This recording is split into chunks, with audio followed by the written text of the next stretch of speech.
L'État fait-il de la sourde oreille ou il est tout simplement dépassé, débordé ? Alors déjà, on ne peut pas dire que l'État ne fait rien et qu'il est à la sourde oreille. C'est vrai que c'est un problème d'effectif. Je ne connais pas la situation de Fréjus. Mais sur vous connaissez la situation dans le Val-de-Marne. Pardon. Mais vous connaissez la situation dans le Val-de-Marne. Oui, tout à fait. Et typiquement, à Champigny, le commissariat a été rénové et il y a eu des recrutements supplémentaires. Une augmentation de 25 personnes pour les effectifs. Donc les effectifs, il y a eu 2000 recrutements par an depuis le début du quinquennat. Il y avait eu une chute qui avait été dramatique. La question de la politique pénale, il y a aussi la surpopulation carcérale, un budget de 15 000 places de prison, c'est 15 000 places qui ont été budgétées. Je rappelle d'ailleurs là-dessus qu'il y a quand même un sujet, parce que sur un plan immobilier de cette ampleur, de ce qui a été voté là dans le budget de la justice, il va falloir, il y a un tas d'endroits où ce sont les mêmes personnes qui disent c'est scandaleux, il n'y a pas de réponse pénale, l'État est trop lax, etc., et qui ne veulent pas de prison à côté de chez eux. C'est quand même aussi... Quoi qu'il y ait une hypocrisie dans le discours ? Il y a une hypocrisie de l'ensemble des Français. On peut tous reconnaître que personne n'a envie d'avoir une prison en face de chez vous. Vous avez envie d'avoir une prison en face de chez vous ? Vous allez me dire c'est comme la salle de shoot. Non mais je dis juste que ce sujet-là, effectivement, c'est très tarte à la crème parce que c'est vraiment pas nouveau et on n'a jamais fini. C'est un combat qui n'est jamais terminé. Mais c'est effectivement l'ensemble d'une chaîne. Et comme le dit aussi le garde des Sceaux, quand la justice est saisie, il est trop tard. C'est avant qu'on se retrouve quand ce sont des gamins qui ont à ce point-là plus aucun respect d'aucune forme d'autorité et qui affrontent les forces de l'ordre dans ces conditions, c'est bien plus tôt qu'en fait ça démarre. Et donc toute la partie éducation, et je vous parlerai du dédoublement des classes, ça commence aussi par là. Dans les quartiers où c'est le plus tôt qu'on a des décrochages scolaires et des gamins qui considèrent que le monde, notre société n'est pas faite pour eux. Donc voilà, il y a toute cette complexité. Mais pour vous répondre, non, on ne peut pas dire que l'État fait la sourde oreille. Il y a encore une fois une augmentation des budgets justice et police depuis le début du quinquennat, des recrutements, des moyens en plus, recrutement aussi d'ailleurs dans la justice, et une politique pénale qui est avec de plus en plus de condamnations sur les atteintes aux personnes, et particulièrement aux élus, aux forces de l'ordre et aux violences intrafamiliales. Le compte n'y est pas.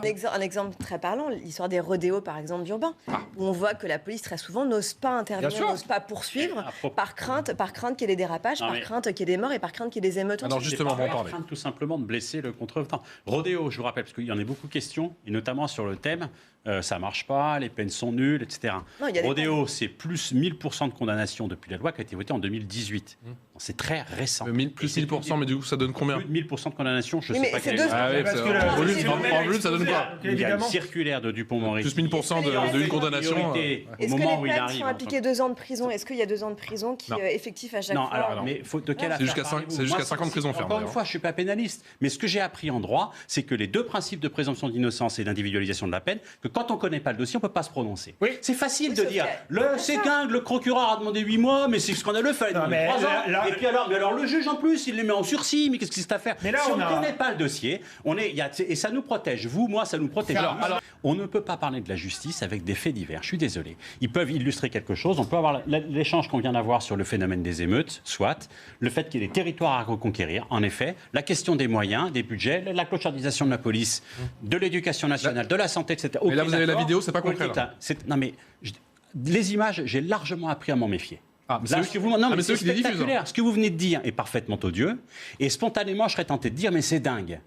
C'est se foutre du monde. Ce type-là, ces guignols font de la provocation. Ils font effectivement le buzz. Donc ils alimentent un sentiment d'impunité, d'insécurité, de tout ce qu'on veut. Et quoi, 8 mois avec sursis, ça veut dire qu'ils vont même pas avoir la couleur d'un barreau de prison. Qu'est-ce que c'est que ce délire ? Ce que j'ai appris à faire, mais je l'ai appris, je m'en suis convaincu, et je me fais violence, c'est que sans connaître le dossier, n'étant pas avocat et n'étant pas magistrat, je refuse d'en parler. Mais moi, je suis... de parler de faits généraux à partir d'un cas particulier, sans connaître le détail du dossier, voilà ce qu'ils disent à nos confrères du Figaro. Je ne peux pas vous en dire. Je vous le lis. L'avocat qui va porter plainte, Frédéric Desrosiers, pour détention abusive et faux en écriture publique. Vous trouvez ça au final logique ou vous me dites que c'est n'importe quoi ? Je présume qu'il fait son métier. Moi, je voudrais dire 2 choses. La première, c'est que les vices de procédure, ça nous protège tous. Ça peut sembler complètement délirant. Et là, l'exemple que vous venez de donner, il est délirant. Parce que qu'il manque une heure sur un mail, on se dit mais c'est pas possible. Alors qu'on était dans un cas de flagrant délit. Mais ça nous protège. C'est fait pour ça à l'origine. Je rappelle que la justice est indépendante. Les forces de l'ordre contrôlent l'exécution de la loi. Les vices de procédure sont faits pour nous protéger. C'est le principe du contradictoire. Et la meilleure preuve que le contradictoire est respecté, c'est que la forme est respectée. C'est le principe des états de droit. Après, la suradministration et la surproduction de normes, je suis le premier à la dénoncer. Non, attendez. Là-dessus, je vous renvoie. J'ai dit, il ne faut pas remettre en cause. Mais il y a qui fait des garde-fous, ok, mais quand il y en a trop et quand c'est une charge insurmontable, c'est pas possible. Oui, ok, mais c'est pas, ok. Il y a une surproduction de normes et puis il y a la question de l'administration du travail.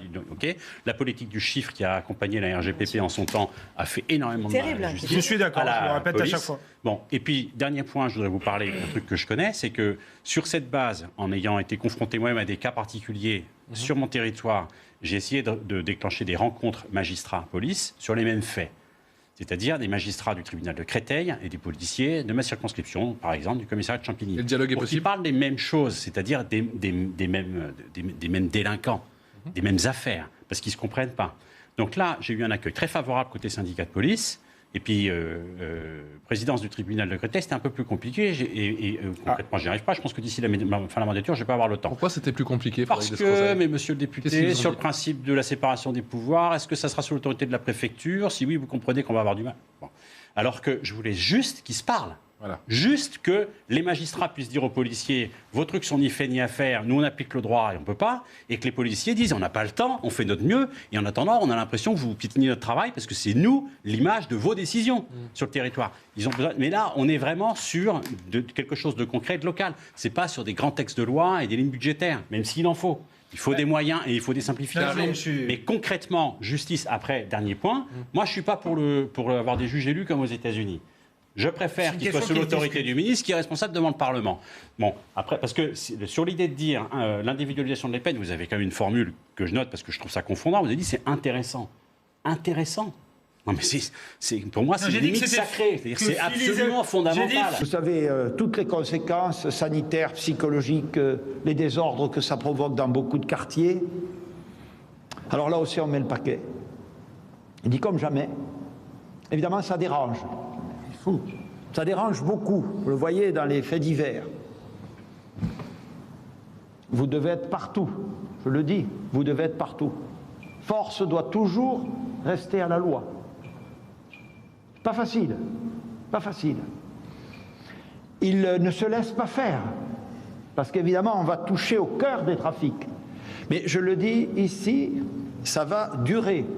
Et nous devrons, et nous aurons le dernier mot. C'est absolument essentiel. Frédéric Descrozaille, on met le paquet, c'est ce qu'il a dit à Montpellier, ça va mieux en le disant?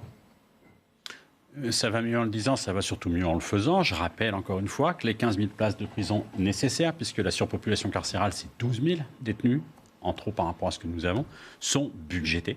C'est un des plus gros plans immobiliers, je ne vous dirai pas depuis combien de temps, parce que je ne suis pas capable de savoir à quel moment, mais c'est quelque chose qui est quand même énorme. C'est donc budgété. Il y a eu des moyens en recrutement.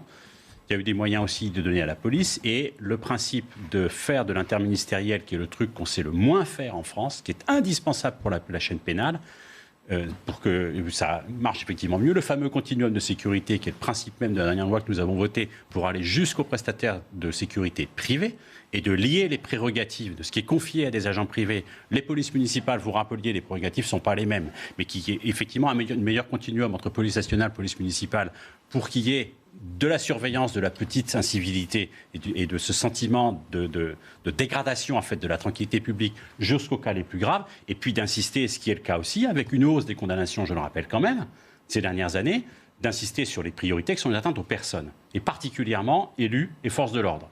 Et violences intrafamiliales, c'est les 3 priorités de la politique pénale actuelle. Donc oui, ça va mieux en 10 ans, mais je rappelle quand même ce qui est fait. On peut encore protéger nos policiers ou pas, Frédéric Descrozaille? Je suis complètement d'accord avec ce que disait Karim à l'instant. Pardon.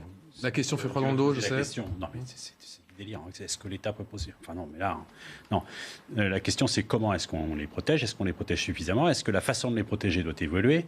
Et comment est-ce qu'on lutte contre les situations avec lesquelles... Il y avait un reportage l'autre jour d'un policier qui déménage parce qu'il craint pour sa famille, ce qui est absolument insupportable.